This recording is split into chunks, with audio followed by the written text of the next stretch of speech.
After suffering successive losses, Dulwich Hamlet seek a first ever win against Chelmsford City this afternoon. The home side came short at Dartford last Saturday, losing 1-0, but never looking like they'd get something from that game. Joe Bedford has signed on loan from Dover this week, whilst Kieran Monlouis has returned from Margate. They both start today, as does Danny Mills. Despite sitting in ninth, Chelmsford have parted ways with manager Rod Stringer recently. They also suffered a loss away from home last Saturday, a surprise defeat at bottom club Hungerford. Caretaker player manager Robbie Simpson makes 3 changes from that loss. Number 3, Fraser Shaw. Looks for an option from this throw. Flicked on past the Jeffers. Isaac, low cross, missed by Barnes, and it's gone all the way through to the far side of the pitch. That was cover for Nathan Green, who had a shoulder injury. Didn't really impress second time around. Tinashe Abrahams came in and made a better go of it. The header was sent over the crossbar by Whelpdale. Deep cross. Up against Cascaval now. He's got Monlouis in the middle. Support behind from Monacana. Monacana sends in a cross. Clunis will try and get hold of it. Good touch from the goalkeeper just as Clunis looked to head that home.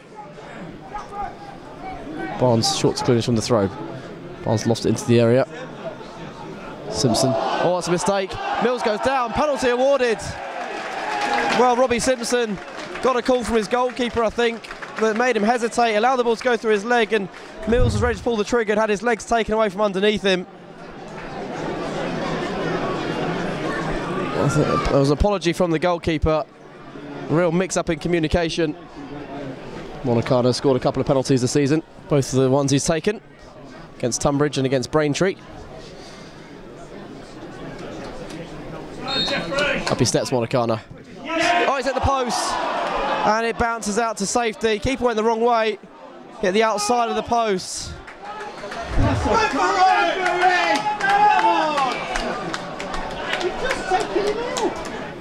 Free kick from wide left to be sent in. Simpson and Cascaval both going forward from defence. Not delivers. It's a deep one. Granger punches down, and Whelpdale will strike it. It's off Barnes and in. Chris Whelpdale scored on this ground last season, gives Chelmsford a lead. Granger put under pressure by that free kick. He's punched it straight down to Whelpdale, who sorted his feet out. And despite the presence of Barnes, he's fired it home, and Chelmsford have a pretty early lead in this game.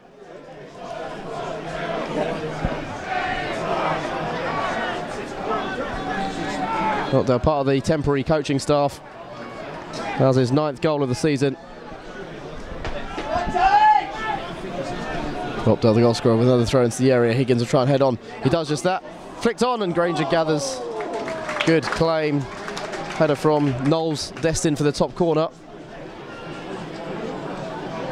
Chapman on the overlap of him, but Monacana sends it himself towards Danny Mills, who brings it down the area. Trying to get a shot in. Came for Chapman. Blocked by a Dulwich, or by a Chelmsford man, sorry. Left footed towards the near post over Monlouis' head.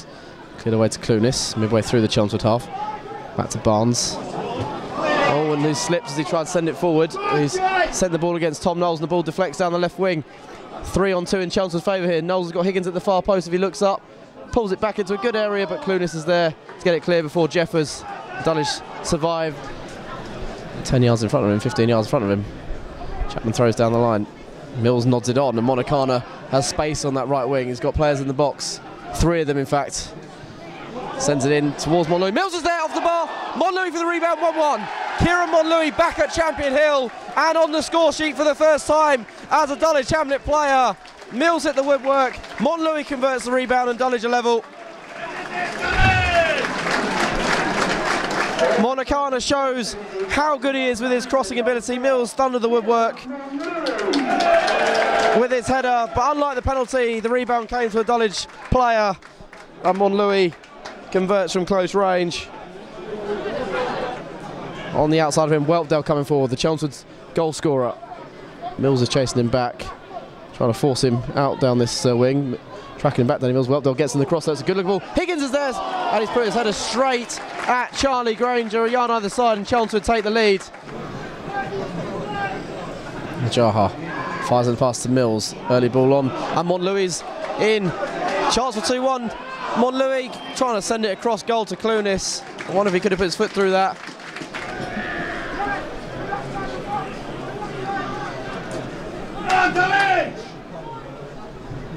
And Chapman curls in the corner. Keeper's got half a touch. Oh, it's gone in, Danny Mills. I don't think he knows too much about it, but it's gone off the side of his head into the near corner. Dulwich are turning around and Mills is on the score sheet. Came so close to equalising when his head hit the crossbar. That one's his though. I think the keeper's pushed it onto the side of his face. Dulwich have 2 goals in 5 minutes. And Dulwich's top scorer has another one to his name this season. He's up to 17 now. 10 of those have come in the league.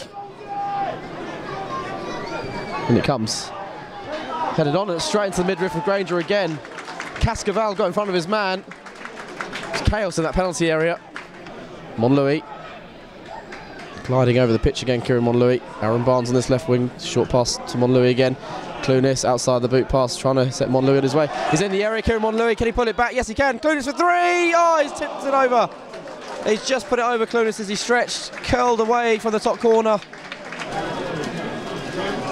Monacana's turn to take the corner. Into the near post. It's headed on and Christian Smith heads home. It came off a Chelmsford defender which took it away from the goalkeeper. No communication again from the Chelmsford defence, not for the first time today. The goalkeeper came to gather the corner, but the defenders flicked it away from him and right onto the head of Christian Smith. He scores in both games between the sides this season. Need to reduce the deficit as soon as they can. Swung in. Granger's come for it and has dropped it, and Higgins is there. It's 3-2. But Granger has won a free kick. No, he hasn't. The goal stands. Thought for a moment the referee had blown up. Granger doesn't gather it cleanly, and Higgins converts, and it's another moment in this game where a keeper's been put under pressure. Thought for a moment the referee had actually given Dulwich a free kick, but Higgins, like Smith, has now scored in both games between the sides this season, and Chelmsford do reduce that deficit straight away. Chapman's going to send this towards the edge of the area from a central position. Swirling in the keeper's come for it again. Deborah knocks it down to a Jaha to stab on. Keeper's made a save. Mills is there. Danny Mills blocked by the defender. Just a couple of yards off the goal line. Jaha then winning the ball off Knott. Sending it in towards Bedford. Got to be strong. Not strong there. And he gets away from Jaha, does Isaac. Sorry, it was Knowles, I think. Just over the top corner. Whelpdale again, running into Jaha, who's been everywhere today, and he tries to send it forward. Jeffers on the right wing. Omazusi, runner is Whelpdale. It's a good bit of football. Whelpdale gets past Jaha, blaze into the post, and it's 3-3. Sam Higgins headers home from close range. Excellent work by Whelpdale, and there's the 6th goal in this game. Higgins is at the double. Bullet header from close range. Chelmsford from 3-1 down have turned the game in its head. It's back to 3-3.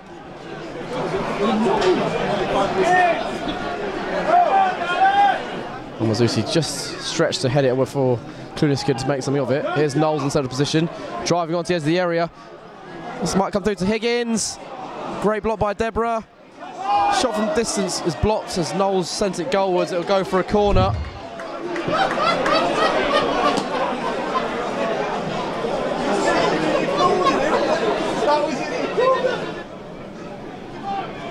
Barnes forward towards Mills, headed on to Kearney on the left. Take on Whelpdale now, coming in onto his right foot, sends it in. Header clear. It's come for Chapman, 18 yards out. Chapman shoots. Oh, what a save! That was rising into the roof of the net. But 2 strong hands from Jack Wester-Stutey has tipped that over the crossbar. Monacana let it go by Smith to Monlouis. Chapman on this right side. Still got players in the box if he can work across. It's a low one towards Ajaha. David Ajaha still. Ajaha off the line. Gotta be, it is! It's Mills! And Dulwich lead once again. Ajaha's shot was blocked and Mills sorted his feet out and his shot crept inside the far corner. What a game it's been today. Swinging one way and another. And Mills has his second. Chapman's cross finding Ajaha. Didn't shoot straight away, drew the defender's challenge, went past him. His shot then was blocked as it went across goal. But it trickled to Mills, who just wrapped his foot around it. Great noise from behind the goal. Chapman's latest corner swung in. Oh, it's glanced wide. It was Christian Smith who got up. We can't add to his goal from earlier in the day.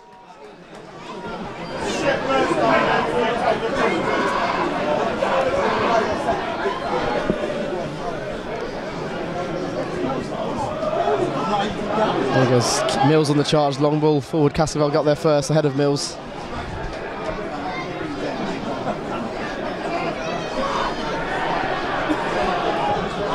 Oh, here's Mills' chance for a hat-trick. Mills round the goalkeeper. Oh, it's a terrible mistake in defence. Mills has been given the ball. His first hat-trick for the club. And Dulwich have got the 3 points.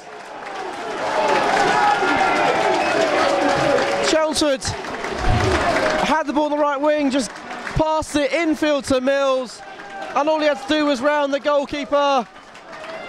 In the 90th minute, goal number 5 for the Hamlet. A hat-trick as well for number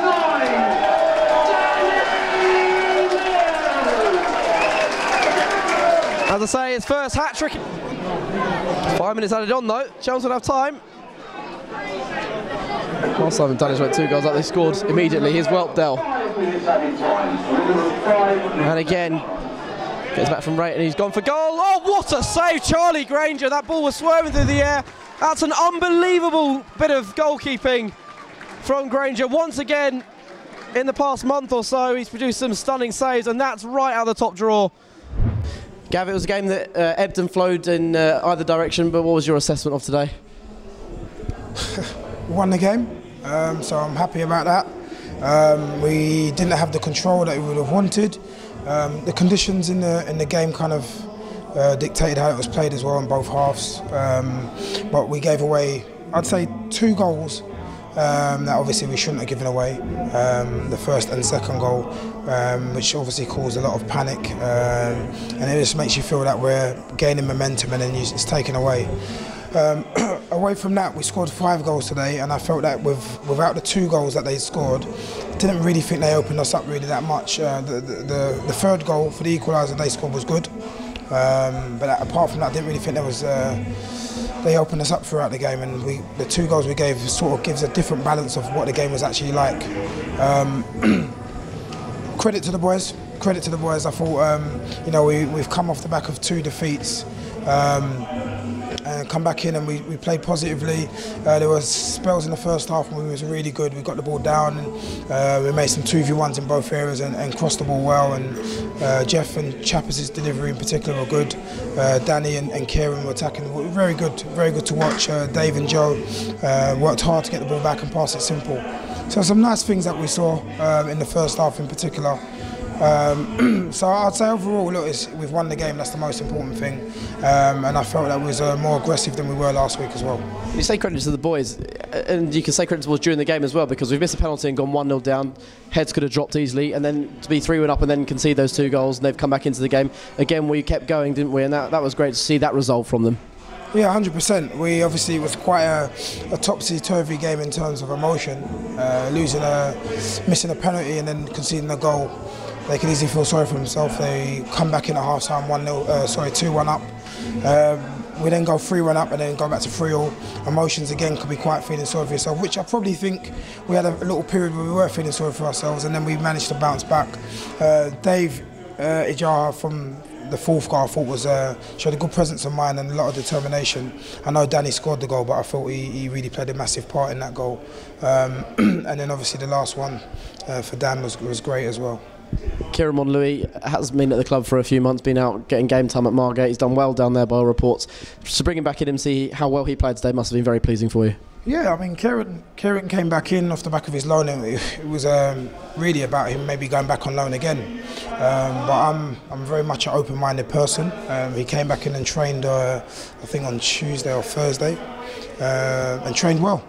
He trained really well, and I felt if he carried on training in that way on the Friday, that I'd include him. So, at the end of the day, we haven't been winning games week in, week out.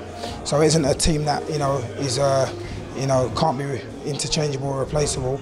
And I just work with what I see with my eyes, and I saw him come in and he worked hard, and he done things that I thought the team needed on the Saturday. And fair play to him, credit to him, he was professional, worked really hard, done some really good things with the ball and scored a goal as well. And young Joe's come in, similar kind of player to Ben Dempsey. Do you feel in that role in midfield, a young midfielder, slotting in nicely alongside Dave?